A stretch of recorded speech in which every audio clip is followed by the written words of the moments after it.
Vavao samihafa kosa no ndeha hozerentsika mirongatra ny vaky fasana ao amin'ny komina ambanivohitra Ambohimalaza amin'iray. Fasana Dimapolo hatreto no voamarina fa naverezana taolapaty nandray andraikitra ny komina nampivory ireo rehetra voakasika amin'izany ho fampahafantarana sy ho fitadiavam-baolana ihany koa.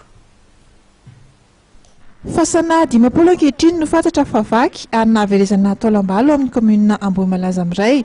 Nisy araka izany ny alarobia teo fivoriam-be ny karakarain'ny komina nentina indrindra na hampahafantarana ny tadiavam-baolana.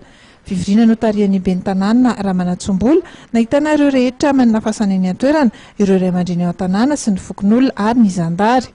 Mazava araka ny raha nahita teo ny antony antsoina azy zany voalohany dia hoe mba nangatahana hoe sy nazavaina torohevitra natorohevitra mety rovana ny fahavakizana zany.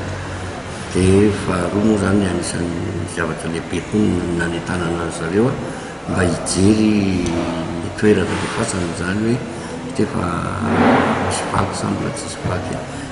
Faramora dia fanamafisana ny varavarana zany nanidin'ny fasana mba mafisina mafimafy kokoa. Dia araka ny tapaka teo koa moa zany dia vory indray isaky ny fatra amin'ny Sabotsy 26 avril, faina amby roapolo volana avril amin'ny toerana samy talify azy zany. Tonga maro ireo natsoina tamin'ity fivoriana ity ary samy mitondra ny soso-keviny avy izy ireo hiadina amin'izay vaky fasana izay. Tsy niary ity kosa nefa ny komina sy ny zandary vao nihetsika voalazan'ny ben'ny tanàna fa efa namafisina ny fiambinana ary efa manampy ara-pitaovana sy ara-bola ny zandary sy ny komina amin'ny fisafoana.